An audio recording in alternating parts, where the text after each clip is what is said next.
সুমামার কানের নিকট যখন আজানের প্রতিধ্বনি দিয়ে দিল, সুমামা কানের মধ্যে যখন শুনতে পায় ডান দিক থেকে আওয়াজ আসে, ডান দিকে তাকায়, জিবরাইল চতুরতা করে ডান দিক থেকে পাশ কেটে আবার বাম দিকে চলে যায়। বাম দিক থেকে যখন আবার আজানের প্রতিধ্বনি দিয়ে দেয়, সুমামা বাম দিকে তাকায়, পিছন দিকে চলে যায়।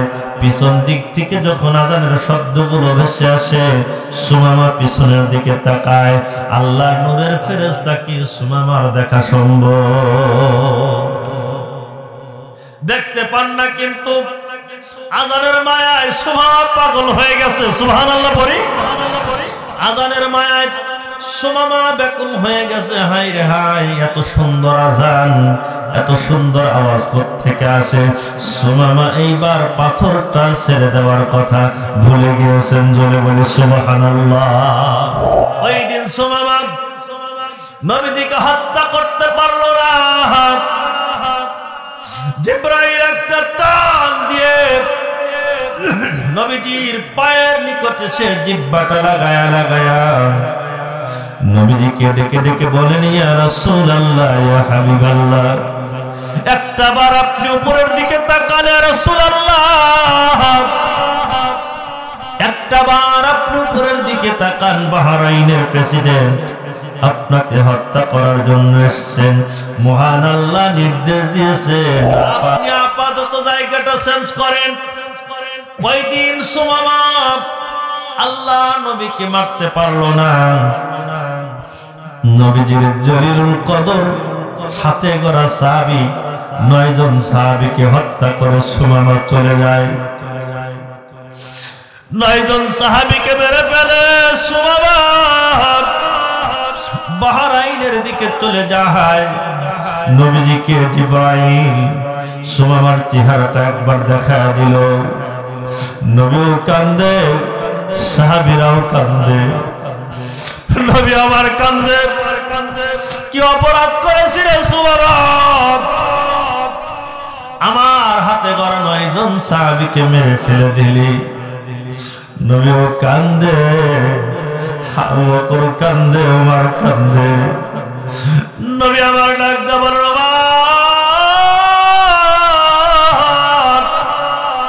যাও যাও যাও, 9 জন সাহাবীকে মেরে চলে গেছে বাহরাইনে। তুমি মদিনার বর্ডার গার্ডের দায়িত্ব পালন করতে থাকো।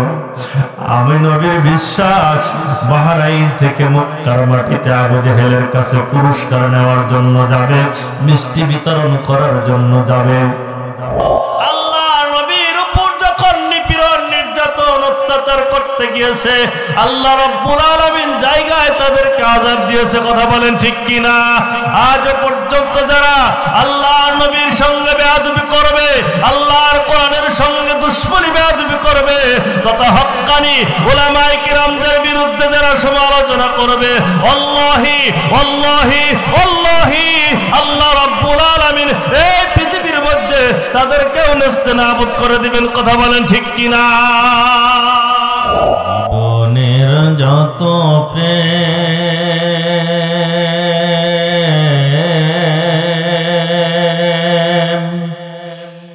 আছে কলিজায়, সে প্রেম দিব নবীজির তরে বিলিয়া, বিনিময় শাফায়াত,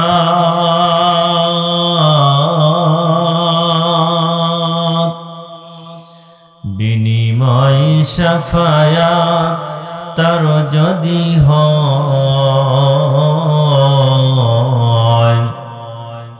মুছে যাবে এ জীবনের সকল দুঃখ।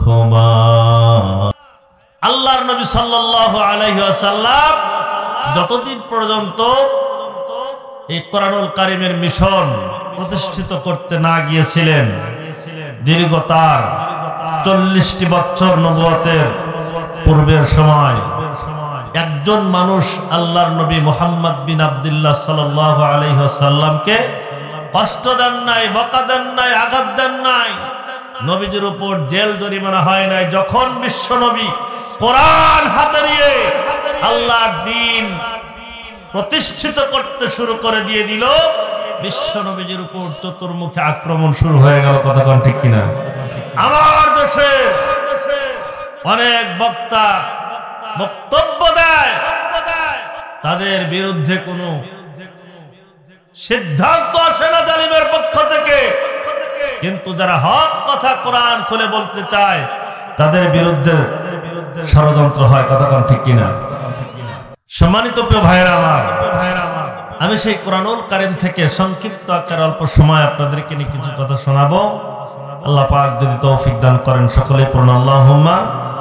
আলোচনার শুরুতে কয়েকটি বার কালিমাতুশ শুকর আদায় করেই, যেহেতু অল্প সময় পাওয়া যাবে, সময়কে এদিক সেদিক নষ্ট না করে সরাসরি আল্লাহর কোরআন থেকে কিছু কথা আপনাদেরকে শোনানোর জন্য নিয়ত করেছি।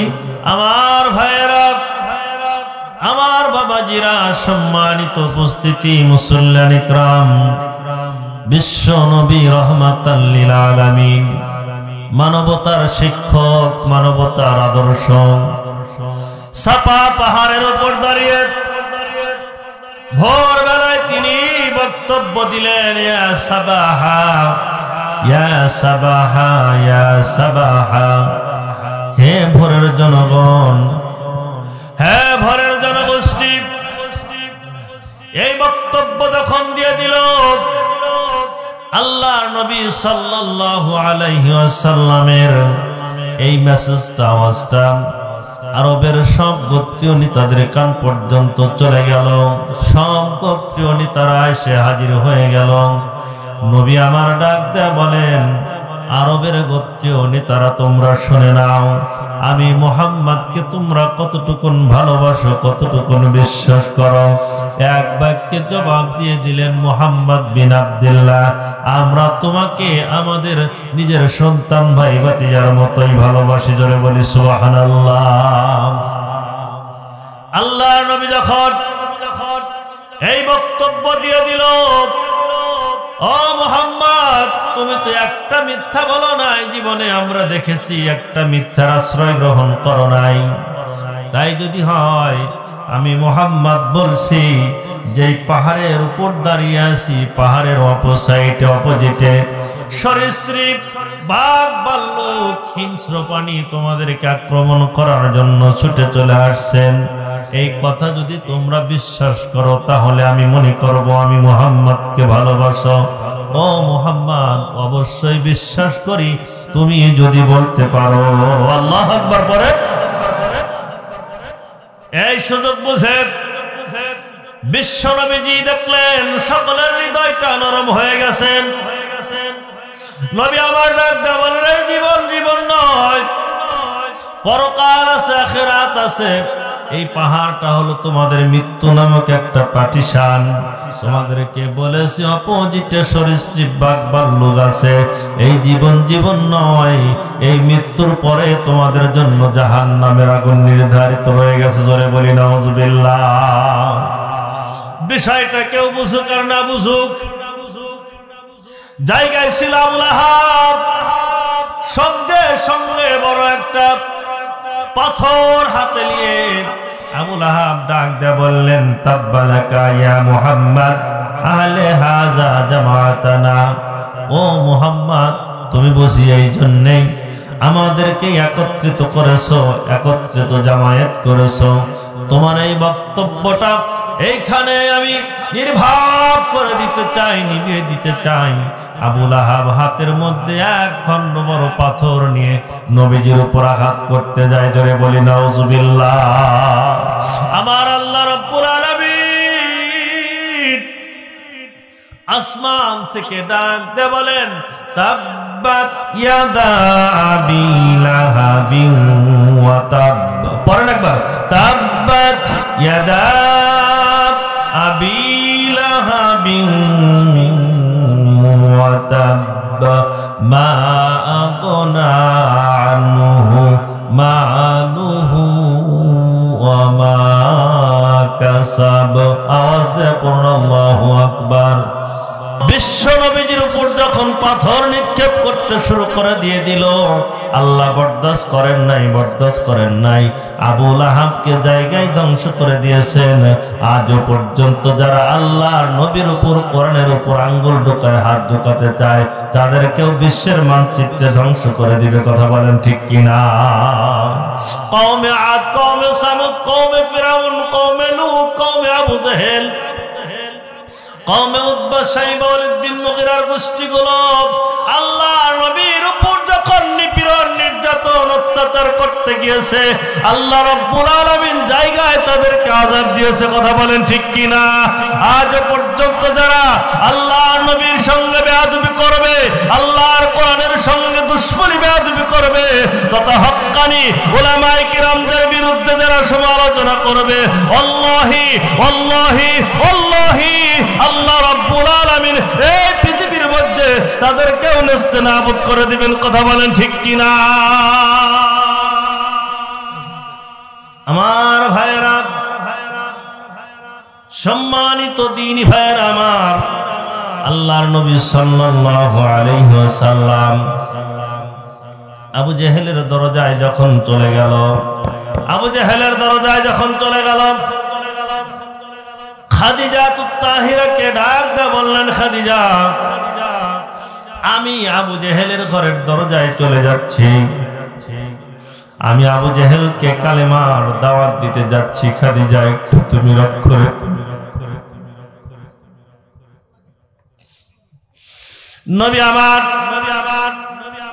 অসংখ্যবার আবু জেহেলের দরজায় দিনের বেলায় যখন কালেমার দাওয়াত নিয়ে যায়, গ্রহণ করেন না, অ্যাকসেপ্ট করেন না, এলাও যখন করেন না। আল্লাহর নবী, বিশ্ব নবী, রাহমাতাল লিল আলামিন, মানবতার আদর্শ পয়গম্বর আরবী খাদিজাকে ডাক দিয়ে বললেন, খাদিজা, অসংখ্যবার দিনের বেলায় আমি আবু জেহেলের দরজায় গিয়েছি কালেমার দাওয়াত নিয়ে, মিশন নিয়ে, একটা বার গ্রহণ করেন না, অ্যাকসেপ্ট করেন না, এলাও করেন নাই। আমি আজকে রাতের অন্ধকারে আবু জেহেলের দরজার মধ্যে চলে যেতে চাই। নবী যখন আবু জেহেলের দরজায় চলে যায়, এইভাবে যখন নক করলেন, আবু জেহেল ডাক দেয়া বলে, কে গো গভীর রজনীতে? নবী আবার ডাক দেয়া বলেন, চাচা, আমি মুহাম্মদ। কি বলো এত গভীর রজনীতে? চাচা, দিনের বেলা এসেছি, আপনি গ্রহণ করেন নাই, আপনার সম্মান চলে যাবে, আপনি গ্রহণ করেন নাই। রাত্রিবেলায় অন্ধকারে এসেছি, একটা বার আপনি আল্লাহর কালেমা, আল্লাহর দিন স্বীকার করেন, আমি মুহাম্মদ কি একটা বার নবী বলে স্বীকার করেন, কিয়ামতের দিন আপনার জন্য মহান মালিকের দরবারে আমি ওকালতি করব। জোরে বলি সুবহানাল্লাহ। আবু জেহেল ডাক দিয়ে বলেন, ভাতিজা,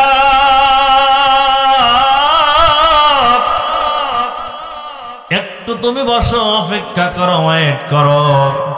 আবু জেহেলের ঘরের মধ্যে যখন বসাইলেন, দীর্ঘক্ষণ পার হয়ে যায়, নবীর সামনে আর আবু জেহেল হাজির হয় না। লম্বা একটা সময় পর যখন হাজির হয়ে গেল, চাচা, আপনি একটা বার স্বীকার করেন লা ইলাহা ইল্লাল্লাহ। আবু জেহেল যখন এই বাক্য, এই কালামটা শুনল, অগ্নিশর্মা হয়ে গেল, রক্তচক্ষু হয়ে গেল। আবু জেহেল ডাক দিয়ে বলল, মুহাম্মদ, এমন একটাই জায়গায় এসে তুমি কালেমার দাওয়াত দিচ্ছ, আজকে জীবন নিয়ে যেতে দেব না।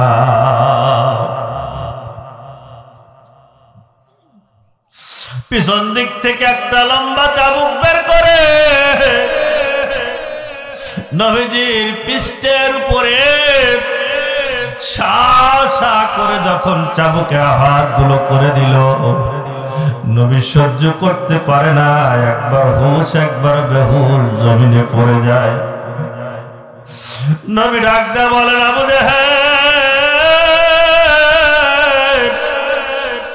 অনিষ্ঠুর আবু জেহেল, মক্কায় আমার মা নাই, আমার বাবা নাই, মক্কায় আমার মা নাই,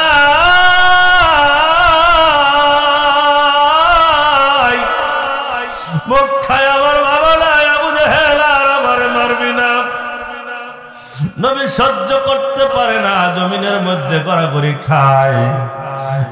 আবু জেহেল নবীর মুখের কথা একটাবার কানে নেয় না। নবী যখন রক্ত ঝরছে অজ্ঞান অবস্থায় রেখে আবু জেহেল যখন ক্লান্ত হয়ে গেল, বের হয়ে চলে গেল।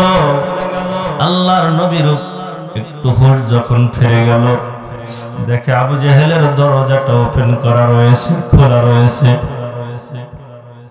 আস্তে আস্তে করে হামাগুড়ি দিয়ে আমার আপনার নবী পয়গম্বর আবু জেহেলের বাড়ি থেকে একটু দূরে মরুভূমির ময়দানে যখন চলে গেল, শীতের অন্ধকারের রাত, কুয়াশাচ্ছন্ন রাত, কুয়াশাচ্ছন্ন রাত।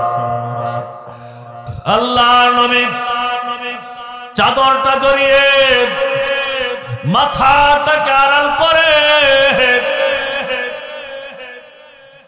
নবী আমার কান্দে, কেউ নেই পাশে।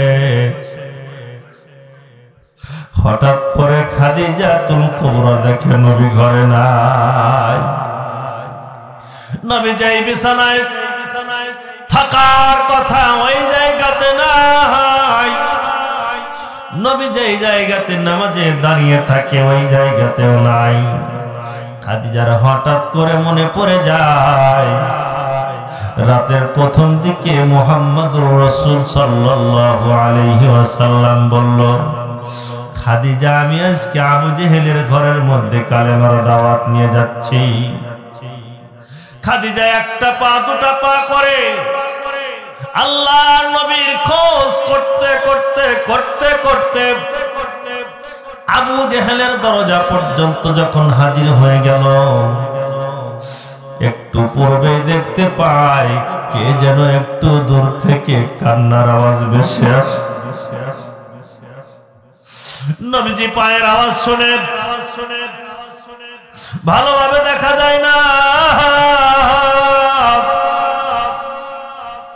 কে গো। নবীজির কণ্ঠের আওয়াজ শুনে খাদিজা একটু রাসূলুল্লাহর দিকে যখন আগায় যায়, নবী যখন নিকটবর্তী হয়ে গেল ডাক দিয়ে বলে, তুমি আমার খাদিজা নি, প্রাণের স্বামী আমার,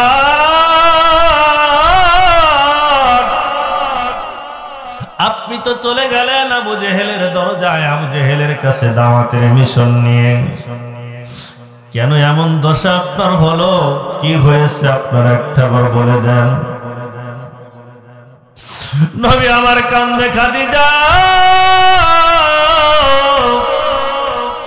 মক্কায় আমার মা নাই, বাবা নাই। আবু জেহেল নির্দয় নিষ্ঠুরের মতো আমার উপর স্টিম রোলার চালিয়েছেন। ও খাদিজা আমার কলিজায় আর সহ্য হচ্ছে না। খাদিজা রে, আমি যখন আবু জেহেলের কাছে গিয়ে দাওয়াত দিলাম, আমারে তার ঘরের মধ্যে একটু বসা রাখলো, বড় একটা চাবুক নিয়ে এসে আমার পিঠের উপর সা সা করে আঘাত করলো। আমার সহ্য হয় না, বারবার আমি বললাম আবু জেহেল আর মেরো না। একটাবার আবু জেহেল আমার কথা শুনলো না। নবীও কান্দে, খাদিজাও কান্দে, নবীজিও কান্দে, খাদিজাও কান্দে। প্রাণের স্বামী আমার চলেন, আপনি বাড়ির দিকে চলেন। বুকের সঙ্গে আগলা ধরে যখন বাড়িতে নিয়ে যায়, নবী আমার ডাক দেয় বলেন, খাদিজা রে, একটু জাইতুনের তেল গরম করে আমার শরীরের মধ্যে মালিশ করে দাও, ক্ষত জায়গাগুলোতে তুমি মালিশ করে দাও।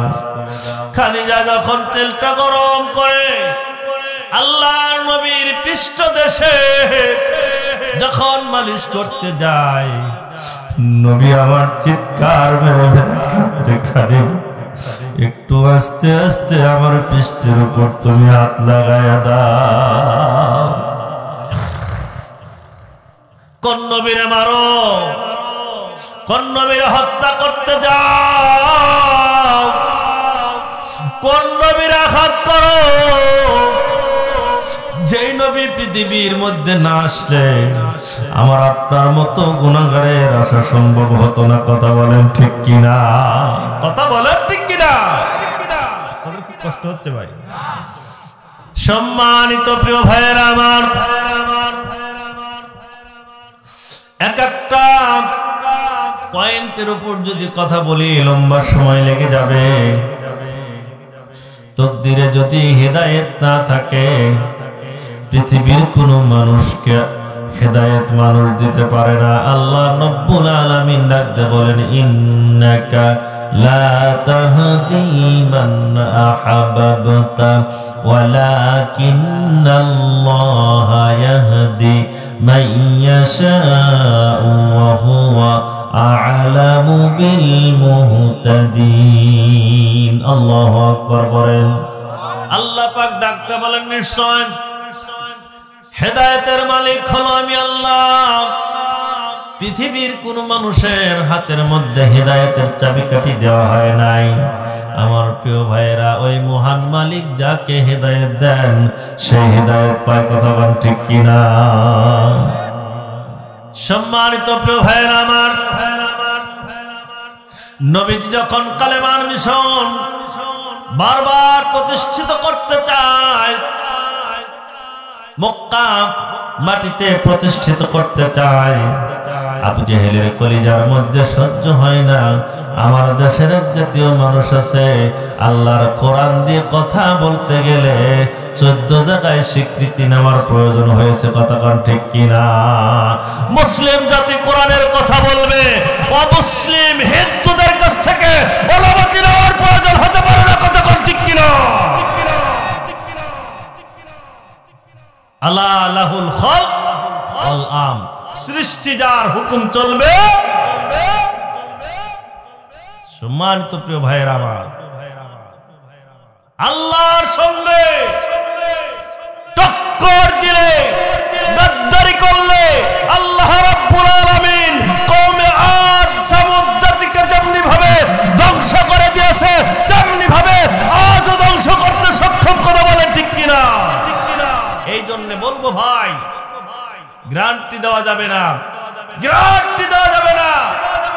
কতদিন আমি আপনি বেঁচে থাকবো, কতদিন আমি আপনি ক্ষমতায় থাকবো, আল্লাহ যদি চায় 41 সাল কেন 41 মিনিট সময় পর্যন্ত পাবে না, পাবে না। কথা বলেন ঠিক কিনা? সম্মানিত প্রিয় ভাইয়েরা আমার, আল্লাহ পাক রব্বুল আলামিন ডাকতে বলেন, وَتُعِزُّ مَن تَشَاءُ وَتُذِلُّ مَن تَشَاءُ بِيَدِكَ الْخَيْرُ إِنَّكَ عَلَى كُلِّ شَيْءٍ قَدِيرٌ। আল্লাহু আকবার। আল্লাহ পাক বলেন, আমি আল্লাহ হলাম ইজ্জতের মালিক, ইজ্জত দেওয়ার মালিক, সম্মান দেওয়ার মালিক। ওয়াতুজিল্লু মান তাশা, আল্লাহ ডাক দেয়া বলেন, আমি আল্লাহ রব্বুল আলামিন তোমারে জিল্লতির মালা পরাইতে পারি। কথা কোন ঠিক কিনা? আমার ভাইরা, নবীজি যখন অত্যাচারিত হয়ে মক্কায় যখন থাকতে পারছেন না, মদিনার পথে যখন হিজরত করে চলে গেল, আমার ভাইয়েরা গভীর হৃদয়ে একটা হাদিস আপনাদেরকে শোনাচ্ছি। কোন খোদা বিদ্বেষী খারাপ প্রকৃতির মানুষ যখন আল্লাহর দিন বসে, কোরআন বসে, আমরা সুযোগ পাইলেই মানুষকে ধমক দিব না, মানুষকে আঘাত করব না। আল্লাহ রব্বুল আলামিনের কোরআনের দার্স দিয়ে, কোরআনের শাসন দিয়ে, ভালোবাসা দিয়ে, নবীজির আদর্শ দিয়ে তাকে বুকে টানার চেষ্টা করব। কথা বলেন ঠিক কিনা? আল্লাহর নবী যখন মহান মালিকের নির্দেশে মক্কা থেকে মদিনায় চলে গেল, আবু জেহেল তৎকালীন মদিনার পার্শ্ববর্তী রাষ্ট্র বাহরাইনের প্রেসিডেন্টের কাছে প্রস্তাব করল। বাহরাইনের প্রেসিডেন্টের কাছে চলে গেল, ও বাহরাইনের ক্ষমতাধর শক্তিধর প্রেসিডেন্ট সুমামা ইবনে উসাল, তোমার কাছে একটা দরখাস্ত নিয়ে এসেছি, আবদার নিয়ে এসেছি। কি আবদার? তুমি বলে দাও। আবু জেহেল ডাকতে বলল, ও বাহরাইনের প্রেসিডেন্ট সুমামা ইবনে উসাল, মক্কা থেকে একজন পাগল, একজন জাদুকার, একজন দুশ্চরিত্রের যুবক মদিনাতে আগমন করেছেন। যেই যুবকের কাছে মানুষ গেলে পথভ্রষ্ট হয়, যেই যুবকের কাছে মানুষ গেলে স্বামী স্ত্রীর মধ্যে গরমিল হয়, যেই যুবকের হাতে হাত দিলে পরে বাবা সন্তানের মধ্যে সম্পর্ক নষ্ট হয়ে যায়। আল্লাহর নবীর ব্যাপারে এত কথা যখন বলতে আসেন আবু জেহেল তৎকালীন প্রেসিডেন্ট সুমামার কাছে, সুমামা ডাক দেয়া বলে, আবু জেহেল তারপর কি তোমার বক্তব্য একটাবার বলে দাও। আবু জেহেল ডাক দেয়া বলল, ও বাহরাইনের প্রেসিডেন্ট সুমামা, এই আমার ভাতিজা মুহাম্মদকে তুমি যদি হত্যা করতে পারো, দুইটি পুরস্কার তোমার জন্য আমি রেখে দিয়েছি। কি পুরস্কার? আবু জেহেল একটা বার আমারে শোনায়া দাও। আবু জেহেল ডাকতে বলল, ও বাহরাইনের প্রেসিডেন্ট, ক্ষমতাধর শক্তিধর, তোমার জন্য দুইটি পুরস্কার। তোমার জন্য আরব ভূমিতে মক্কার মাটিতে যাবতীয় অবৈধ ব্যবসার জন্য তোমার কোনো লাইসেন্স করা লাগবে না। নাউজুবিল্লাহ পড়ে। তোমার যত মদের ব্যবসা আছে, যত অবৈধ ব্যবসা আছে, তোমার কোনো লাইসেন্স করা লাগবে না, ট্যাক্স দিতে হবে না, শুল্ক দিতে হবে না। 1 নাম্বার পুরস্কার হলো তোমার এইটা। 2 নাম্বার পুরস্কার কে? আবু জেহেল বলে দাও। অসমাবাদ 2 নাম্বার পুরস্কার হলো তুমি যদি মুহাম্মদকে হত্যা করতে পারো, মেরে ফেলে দিতে পারো, তোমার জন্য 2 নাম্বার পুরস্কার হলো আমি মুহাম্মদ তোমারে 200 উট পুরস্কার দিব। জোরে বলি নাউজুবিল্লাহ। সুমামা ডাকতে বলে, ও আবু জেহেল, কেন তুমি তাকে মেরে ফেলতে চাও? কেন এত পুরস্কার তুমি দিতে চাও? আবু জেহেল ডাকতে বলে, একটাই কারণ, মুহাম্মদ চায় কোরআন দিয়ে সংবিধান বানিয়ে রাষ্ট্র পরিচালনা করা হোক। আর কোরআন যদি সংবিধান হয়ে যায়, আমি আবু জেহেলের নেতাগিরি থাকবে না। আল্লাহু আকবার বলে। কোরআন যদি প্রতিষ্ঠিত হয়ে যায়, আমি আবু জেহেলের নেতাগিরি থাকবে না, শেষ হয়ে যাবে। কারণ ভেজাল নেতা বেশি দিন থাকতে পারে না। কথা কোন ঠিক কিনা? সম্মানিত প্রিয় ভাইয়েরা আমার, প্রেসিডেন্ট সুমামা আবু জেহেলের অর্থের লোভে পড়ে,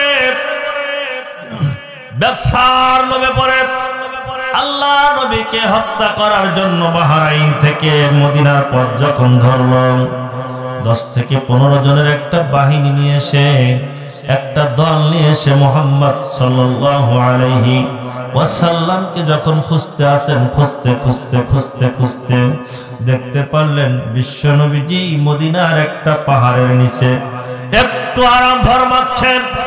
সাহাবায়ে কেরাম হাজির। নবী আমার কোরআনের দার্স দিয়ে, কোরআনের তালিম করে, কোরআনের শিক্ষা দিয়ে সাহাবায়ে কিরামদেরকে নিয়ে ক্লান্ত অবস্থায় একটু রেস্ট করছেন, আরাম ফরমাচ্ছেন। একটা পাহাড়ের নিচে নবীজি একটু ছায়ার মধ্যে ঘুমিয়ে আছেন। সুমামা খুঁজতে ওই পাহাড়ের নিকট চলে গেল। যাওয়ার পর আমার ভাইয়েরা 1 নয় 2 নয় 47 মণ ওজনের একটা পাথর নিয়ে সুমামা নবীর মাথার উপর দাঁড়িয়ে গেল। যদি পাহাড়ের উপর থেকে পাথরটা নবীজির মাথা বরাবর দাঁড়িয়ে গেল, আমার ভাইয়েরা, বাবাজিরা আমার, একান্ত আপন, কষ্ট হচ্ছে আপনাদের?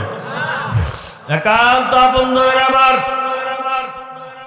সুমামা নবীজির মাথার উপর যখন 47 মণ ওজনের এক খণ্ড পাথর নিয়ে যখন দাঁড়িয়ে গেল, জিবরাইল ডাকতে বলেন, আল্লাহ আপনার হাবিবকে এই মুহূর্তে মারার জন্য সুমামা চলে গেছে, আপনি বুঝে দেখেন নাই?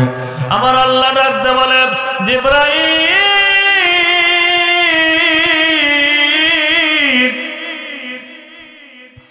ওয়া হুয়া মাআকুম আইনামা কুনতুম, বান্দা যেখানে আমি আল্লাহর দৃষ্টি সেইখানে। জিবরাইল ভুলে যেও না, আমি আল্লাহ দেখতে পাই নাই, অবশ্যই দেখতে পেয়েছি, তবে একটা উদ্দেশ্য ছিল, আমিও দেখতে চাই আমার বন্ধুর সঙ্গে তুমি জিবরাইলের কতটুকু সম্পর্ক হয়েছে। জোরে বলি মারহাবা। জিবরাইল ডাকতে বলেন, তাড়াতাড়ি করে পাথরটা ঢাকাতে হবে, পাথর যদি ছেড়ে দেয় আপনার বন্ধু নিস্তেজ হয়ে যাবে, বলে যাবেন। আমার আল্লাহ ডাকতে বলেন, জিবরাইল আর করো না দেরি, তুমি চলে যাও তাড়াতাড়ি, ওই সুমামার পাথর খণ্ড আটকানোর জন্য তুমি আর দেরি করো না, যাও সুমামার কিনারা গিয়ে একটা বার তুমি আজানের প্রতিধ্বনি দিয়ে দাও। জোরে বলি সুবহানাল্লাহ।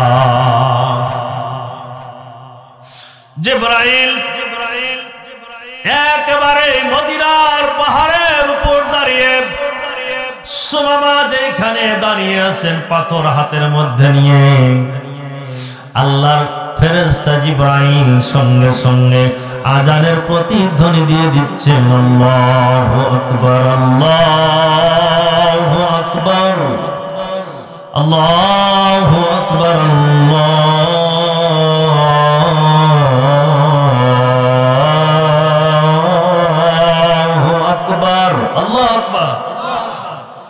সুমামার কানের নিকট যখন আজানের প্রতিধ্বনি দিয়ে দিল, সুমামার কানের মধ্যে যখন শুনতে পায়, ডান দিক থেকে আওয়াজ আসে, ডান দিকে তাকায়, জিবরাইল চতুরতা করে ডান দিক থেকে পাশ কেটে আবার বাম দিকে চলে যায়। বাম দিক থেকে যখন আবার আজানের প্রতিধ্বনি দিয়ে দেয়, সুমামা বাম দিকে তাকায়, পিছন দিকে চলে যায়। পিছন দিক থেকে যখন আজানের শব্দগুলো ভেসে আসে, সুমামা পিছনের দিকে তাকায়। আল্লাহর নূরের ফেরেশতা কি সুমামার দেখা সম্ভব? দেখতে পান না, কিন্তু আজানের মায়ায় সুমামা পাগল হয়ে গেছে। সুবহানাল্লাহ পড়ি।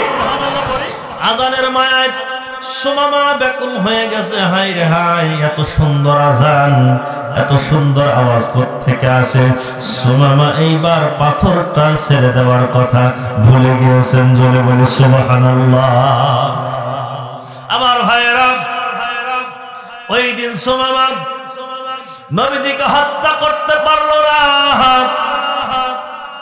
জিবরাইল একটা টান দিয়ে নবীজির পায়ের নিকটে সে জিহ্বাটা লাগায়া লাগায়া নবীজিকে ডেকে ডেকে বলেন, ইয়া রাসূলুল্লাহ, ইয়া হাবিবাল্লাহ, একটা বার আপনি উপরের দিকে তাকান, ইয়া রাসূলুল্লাহ, একটা বার আপনি উপরের দিকে তাকান। বাহরাইনের প্রেসিডেন্ট আপনাকে হত্যা করার জন্য এসেছেন। মহান আল্লাহ নির্দেশ দিয়েছেন, আপাতত আপনি এই জায়গাটা একটু চেঞ্জ করেন। আল্লাহু আকবার বলেন। আপনি আপাতত জায়গাটা চেঞ্জ করেন। ওই দিন সুমামা আল্লাহ নবীকে মারতে পারলো না। নবীজির জলিলুল কদর হাতে গড়া সাহাবী 9 জন সাহাবীকে হত্যা করে সুমামা চলে যায়। 9 জন সাহাবীকে মেরে ফেলে সুমামা বাহরাইনের দিকে চলে যায়। নবীজিকে জিবরাইল সুমামার চেহারাটা একবার দেখা দিল। নবীও কান্দে, সাহাবীরাও কান্দে। নবী আমার কান্দে, কি অপরাধ করেছি রে সুমামা? আমার হাতে গড়া 9 জন সাহাবীকে মেরে ফেলে দিলি। নবীও কান্দে, আবু বকর কান্দে, ওমর কান্দে। নবী আমার ডাক দিয়ে বলল,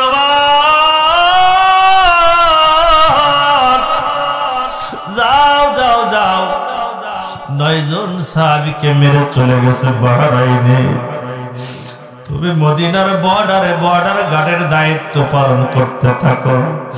আমি নবীর বিশ্বাস, বাহরাইন থেকে মক্কার মাটিতে আবু জেহেলের কাছে পুরস্কার নেওয়ার জন্য যাবে, মিষ্টি বিতরণ করার জন্য যাবে।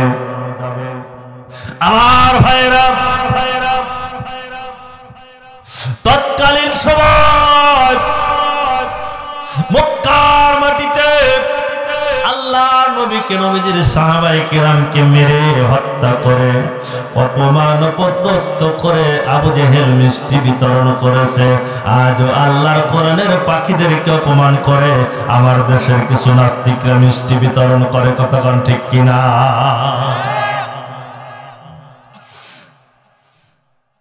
কত হলিউড বলিউডের গায়ক গায়িকা নায়ক নায়িকারে তোমরা কত সম্মানে দেখতে পারো, সম্মানের সাথে ভিআইপি গাড়ি দিয়ে আদালতের মধ্যে উঠাইছো, অথচ আল্লাহর কোরআনের পাখি যারা তাদের হাতের মধ্যে আর পায়ের মধ্যে লোহার শিকল পরাইছে। কতক্ষণ ঠিক কিনা? আমার ভাইরা, আল্লাহর কাছে বিচার দিয়ে দিব, আল্লাহর কাছে বিচার দিয়ে দিব। কিয়ামতের দিন আল্লাহ পাক রব্বুল আলামিন ডাকতে বলেন, মুজরিমের দলেরা আলাদা হয়ে যাও, পৃথক হয়ে যাও, আমার বান্দাদের সঙ্গে তোমরা একত্রিত থাকতে পারবে না। ইয়াতাসালিমিন, মুজরিমের দলেরা তোমরা আমার প্রিয় মাহবুব বান্দাদের থেকে আলাদা হয়ে যাও। সম্মানিত প্রিয় ভাইয়েরা আমার, সুমামা একটা নয়, দুইটা নয়, 60-61 দিন পরে যখন সুমামা 40 জনের কাফেলা নিয়ে মক্কার দিকে রওনা হয়ে গেল, বাহরাইন থেকে মদিনার বর্ডার ক্রস করে যখন চলে যাচ্ছে, হযরত ওমর 2টি মাস যাবত ওইখানে পাহারা দিচ্ছেন। সুবহানাল্লাহ পড়ি, আওয়াজ দিয়ে পড়ি সুবহানাল্লাহ। হযরত ওমর শক্ত হাতে তরবারি নিয়ে 2টি মাস ধরে মদিনার বর্ডার গার্ডের পাহারার মধ্যে রয়েছেন, সিকিউরিটির দায়িত্ব পালন করছেন। হঠাৎ করে দেখতে পায় 40 জনের একটা কাফেলা নিয়ে চলে যায়। ওমর বাড়তি কোনো কথা না বলে 40 জনকে ধরে নিয়ে নবীর দরবারে চলে আসে। ওমর এখন পর্যন্ত চেনে না সুমামাকে। কার নাম সুমামা? আল্লাহ নবীর নিকটে যখন 40 জনকে হাজির করা দেওয়া হয়ে গেল, নবী আমার ডাক দিয়ে বলেন, ও আমার ওমর, তুমি কি সুমামাকে চেনো?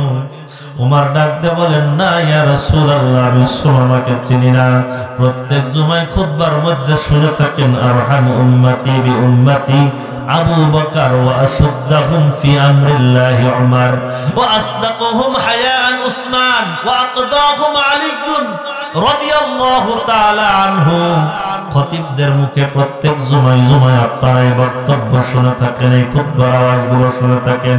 নবী আমার ডাক দিয়ে বলেন, আমার উম্মতের মধ্যে সবচাইতে নরম প্রকৃতির মানুষ হলো আমার আবু বকর। আল্লাহু আকবার বলেন। সবচাইতে কঠোর শক্ত হলেন আমার উমর। আল্লাহু আকবার বলেন। কাফেরদের সামনে যখন ওমর দাঁড়িয়ে যেত, কাফেররা ভয়ে পালিয়ে যেত, কিন্তু নবীর সামনে যখন দাঁড়িয়ে যেত, ওমর মোমের মতো বলে যেত। আল্লাহু আকবার বলেন। আমার প্রিয় ভাইরা, ওমরকে ডাকতে বললেন, ওমর, তুমি কি সুমামাকে চেনো? ইয়া রাসূলুল্লাহ, না আমি চিনি না। এই হলো সুমামা ইবনে উসাল, আমাকে মারার জন্য বাহরাইন থেকে চলে এসেছিল আবু জেহেলের কথায়। ওমর একটা তরবারি বের করে সুমামার দিকে আঘাতে শুরু করে দিয়ে দিল।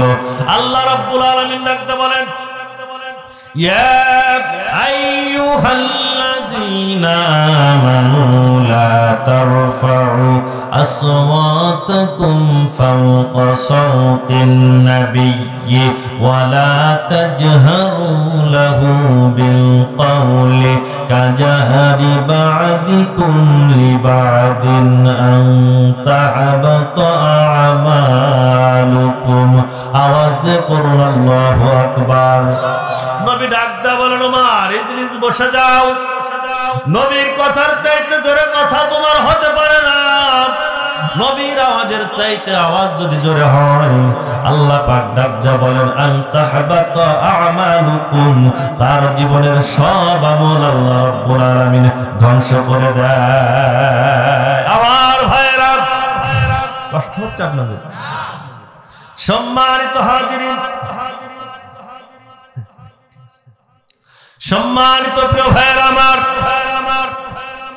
সুমামা যখন নবীজির দরবারে নবী আমার 39 জন সাহাবীকে ডেকে ডেকে বলল, আমার সাহাবীরা সুমামার সঙ্গে 39 জন তার কওমের লোকেরা আছে, তাকে দিয়ে 40 জন, আমি মুহাম্মাদের বাড়িতে একজন থাকবে আর 39 জনকে তোমরা নিয়ে নাও। কে কে নিবে হাত উঁচু করো। নবীজি 39 জন সাহাবীর বাড়িতে 39 জন ওই যে সুমামার মানুষদেরকে লোকজনদেরকে লজিন দিয়ে দিল। জোরে বলি সুবহানাল্লাহ। সুমামা ডাকতে বলে, মুহাম্মদ, আবু জেহেল বলেছে তুমি নাকি খারাপ, তুমি নাকি ভয়ঙ্কর একজন মানুষ, তোমার চরিত্র নাকি খারাপ, কিন্তু চোখে যেটা দেখছে বিপরীত। সুবহানাল্লাহ পড়ে।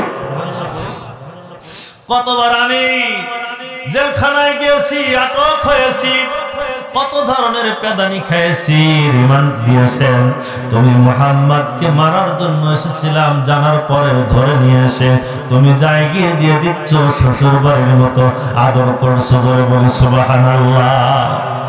নবী সর্বশেষ সুমামাকে নিয়ে যখন নিজ পরিবার দিকে চলে গেল, উম্মাহাতুল মুমিনিন আয়েশা রাদিয়াল্লাহু তাআলা আনহাকে ডাকতে বললেন, আমার আয়েশা, ঘরের মধ্যে কি আছে? খাবার দাবারের কোনো বন্দোবস্ত হবেনি, ব্যবস্থা হবেনি? আয়েশা ডাকতে বললেন, ইয়া রাসূলুল্লাহ, ইয়া হাবিবাল্লাহ, এক পেয়ালা দুধ আপনার জন্য রেখে দিয়েছি, ওয়েট করেন, অপেক্ষা করেন, আমি গরম করে নিয়ে আসে আপনার সামনে হাজির হয়ে যাব। আল্লাহর নবীর সম্মুখে যখন এক পেয়ালা গরম দুধ নিয়ে হাজির হয়ে গেল, আমার ভাইয়েরা গভীর মনোযোগ দিয়ে দেন। নবী আমার নিজে খাইলেন না, সুমামারে বলে, সুমামা, এক পেয়ালা দুধ তোমার জন্য হয়ে গেছে, তুমি খেয়ে নাও। সুমামা ডাকতে বলে, ও মুহাম্মদ, তুমি কি আমারে মেরে ফেলে দিতে চাও? সাহস থাকলে সম্মুখ থেকে মারো। দুধের সঙ্গে তুমি বিষ মিশিয়েছো আমারে মারার জন্য। নবী আমার ডাকতে বলেন, সুমামা, নবী মানুষ মারা নবী নয়, নবী মানুষ মারতে জানে না, নবী মানুষকে ভালোবাসতে জানে। আল্লাহু আকবার বলেন। ওয়া আরসালনাকা ইল্লা রাহমাতাল লিল আলামিন।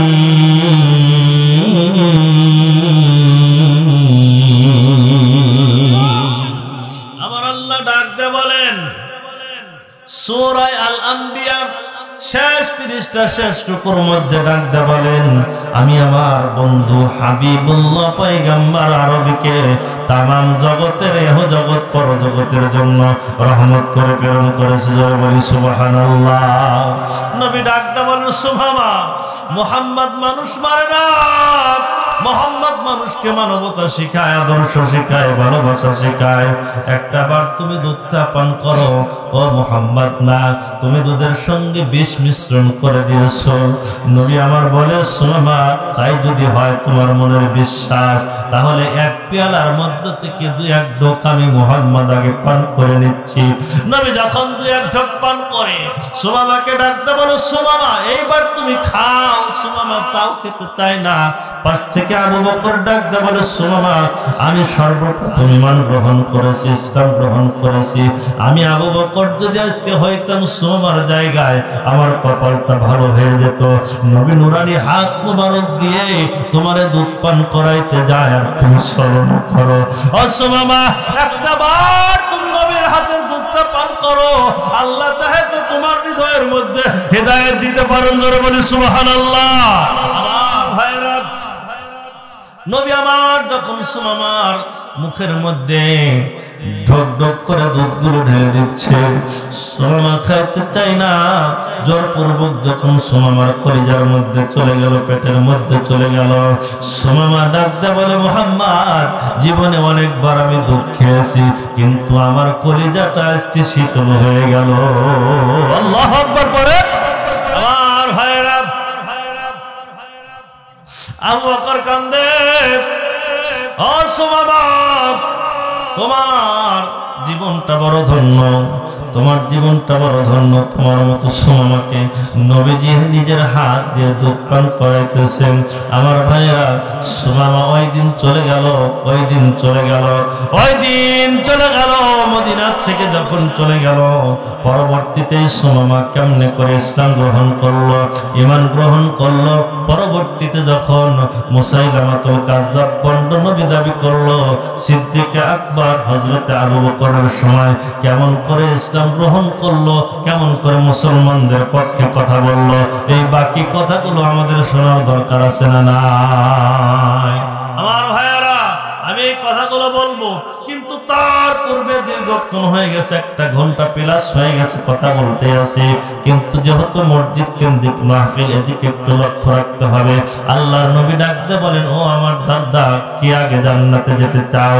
আবু দারদা রাদিয়াল্লাহু তাআলা আনহু ডাকতে বলেন, ইয়া রাসূলুল্লাহ, আমি জান্নাতে যেতে চাই। যদি জান্নাতে যেতে চাও, আমি মিম্মা রাযাকনাহুম ইনফিকুন, আল্লাহ তোমাদের যে রিজিক দিয়েছেন, যে খাবার দিয়েছেন, যে রিজিক দিয়েছেন, সম্পদ দিয়েছেন, ওই রিজিকের মধ্য থেকে আল্লাহর রাস্তায় দান করতে হবে।